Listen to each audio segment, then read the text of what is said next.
अब फिर हम एक न्यूमेरिकल लेते हैं, लेकिन हम न्यूमेरिकल लिख नहीं रहे हैं, समझाते चल रहे हैं क्वेश्चन में क्या कहा जा रहा है। एक क्वेश्चन है जिसमें कहा जा रहा है कि 2 पॉइंट चार्जेस हैं, 2 पॉइंट चार्जेस हैं, 2 बिंदु आवेश हैं, एक है Q1 दूसरा Q2।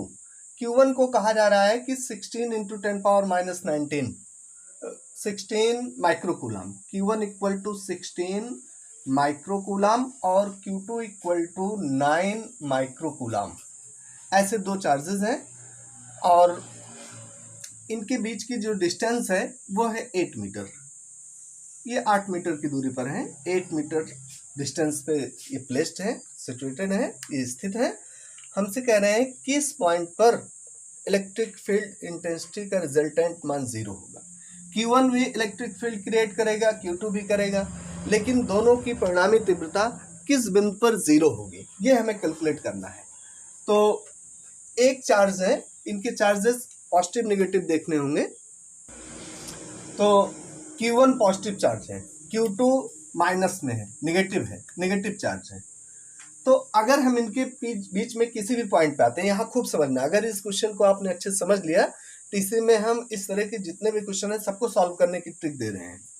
तो जैसे यहाँ पॉजिटिव चार्ज है तो electric field right hand side में होगा, इसको रिपेल करेगा। इलेक्ट्रिक फील्ड माने यूनिट पॉजिटिव चार्ज पर फोर्स की डायरेक्शन कितनी होगी, किस दिशा में होगी। तो परीक्षण आवेश को यह यूनिट पॉजिटिव चार्ज परीक्षण धन आवेश को यह दाहिनी तरफ रिपेल करेगा और माइनस वाला ये नेगेटिव चार्ज ये अपनी ओर अट्रैक्ट करेगा। तो दोनों मिलकर एक ही दिशा में, E1 E2 एक ही दिशा में है, तो कभी भी 0 नहीं कर पाएंगे, एक दूसरे को ये न्यूट्रलाइज कभी नहीं कर पाएंगे, एक दूसरे के प्रभाव को निरस्त नहीं कर पाएंगे, दोनों मिलकर एक ही डायरेक्शन में होगा। तो जो परिणामी तीव्रता होगी, रिजल्टेंट फील्ड इंटेंसिटी है, वो बढ़ जाएगी, वो घटेगी नहीं, 0 नहीं होगी। हमको 0 देखना है। फिर इसकी दूसरी सिचुएशन क्या देखते हैं कि आइए हम इस साइड देखें, लेफ्ट हैंड साइड में जो 16 माइक्रोकूलम है, ये इस साइड में हम चेक करते हैं कि रिजल्टेंट फील्ड इंटेंसिटी कितना होगी। तो ये हम देख रहे हैं कि ये ज्यादा, इसका परिमाण ज्यादा है, 16 इज ग्रेटर देन 9 से ये इसका अमाउंट ज्यादा है, पॉजिटिव चार्ज का अमाउंट ज्यादा है, E1 इसीलिए लेफ्ट हैंड साइड में हुआ। दूसरा चार्ज जो होगा -9 माइक्रोकूलम, ये यूनिट पॉजिटिव चार्ज को अपनी ओर अट्रैक्ट करेगा। लेकिन एक तो ये कमजोर है, Q2 = -9 माइक्रोकूलम, इसका अमाउंट कम है, ये कमजोर है, दुर्बल है पहले की अपेक्षा, ये कमजोर है चार्ज। और दूसरा इसकी डिस्टेंस बढ़ जा रही, पहले चार्ज से इस परीक्षण आवेश की जो पॉइंट P है ये नजदीक पड़ रहा है, और दूसरा कमजोर है और इससे दूर भी पड़ रहा है। तो दूरी बढ़ने के साथ इलेक्ट्रिक फील्ड घटती है। एक तो इलेक्ट्रिक फील्ड कम हो जा रही है क्योंकि चार्ज कमजोर है, दूसरा दूरी भी ज्यादा है।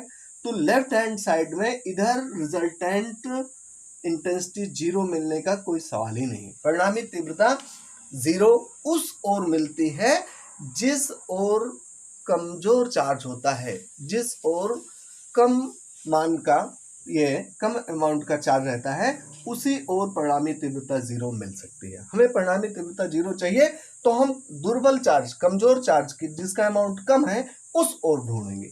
इसलिए बीच में कहीं नहीं हो सकता, बीच में दोनों मिलकर एक ही डायरेक्शन में होंगे। और बड़े अमाउंट वाले बड़े चार्ज की ओर देखेंगे, तब बड़े चार्ज के नजदीक पड़ेगा पॉइंट, और एक तो वैसे ही चार्ज बड़ा है, दूसरा नजदीक पड़ेगा, तो इसकी प्रबलता ज्यादा होगी, दूसरे की कम होगी, तो एक दूसरे को निरस्त नहीं कर सकते। इसलिए इस तरह के जब भी क्वेश्चन आवे तो आप पहले चेक करिएगा कि किस ओर कमजोर चार्ज, जिसका अमाउंट कम है उसी ओर ढूंढेंगे।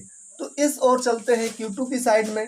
Q2 की साइड में ये पॉइंट P लिया, जहां हम एज्यूम कर रहे हैं, जहां हम कल्पना कर रहे हैं कि यहाँ पर फील्ड इंटेंसिटी 0 हो सकती है।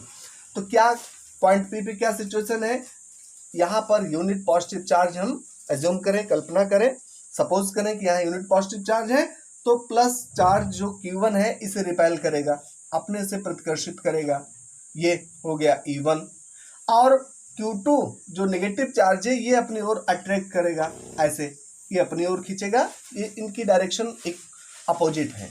तो इस और पॉसिबिलिटी बन रही कि पॉजिटिव चार्ज दूर रिपेल कर रहा है और नेगेटिव चार्ज अट्रैक्ट कर रहा है। और ये भी खास बात यहाँ देखने की, पॉजिटिव चार्ज से दूरी पॉइंट पी की ज़्यादा हो गई और Q2 नेगेटिव चार्ज से कम है, माने कमजोर चार्ज के नज़दीक रहेगा। जिस चार्ज का अमाउंट कम रहेगा उसके नज़दीक है, और जो ज़्यादा अमाउंट का चार्ज है उससे दूरी ज़्यादा है। इसलिए यहाँ पर दोनों एक दूसरे को न्यूट्रलाइज कर सकते हैं, यहाँ उदासीन बिंदु मिल सकता है।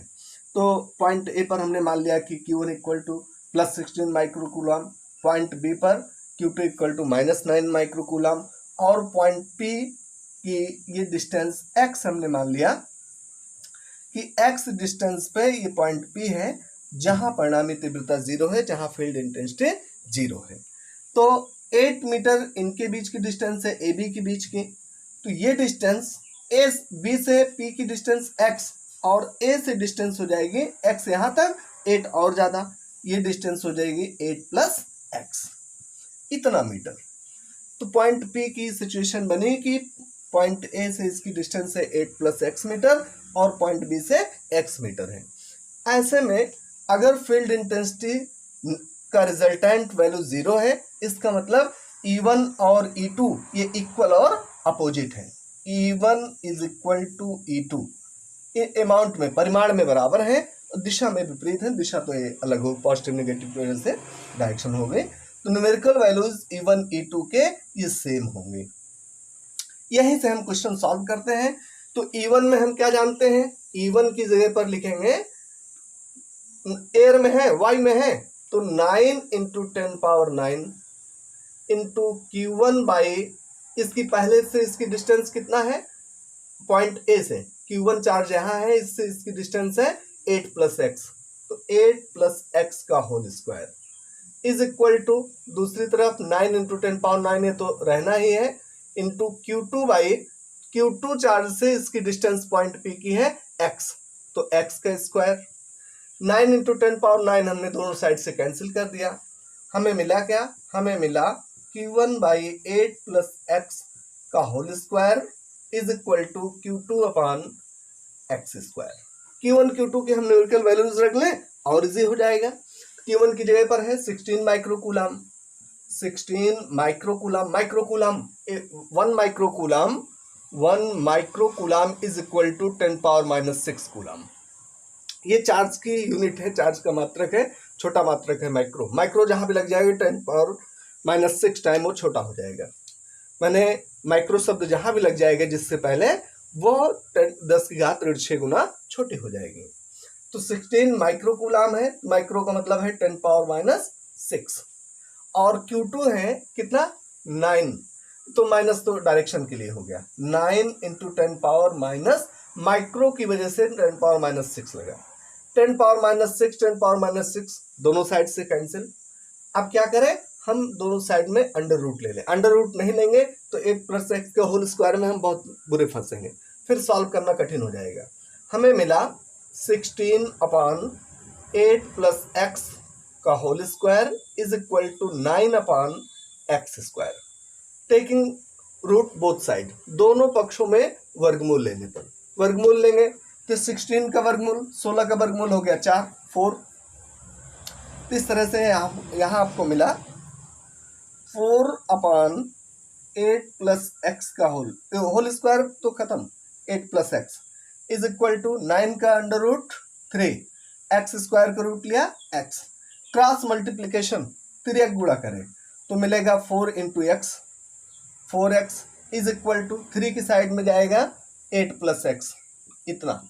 इसे सॉल्व करते हैं तो मिलेगा 4x is equal to 3 × 8 24 plus 3 × x 3x, इसको ले आए पीछे, रीअरेंज करें, इस साइड में ले आए तो 4x और 3x इधर आएगा तो घटेगा, माइनस में हो जाएगा, 4x - 3x, x is equal to 24, ये ठीक। तो इस तरह से ये क्वेश्चन हुआ।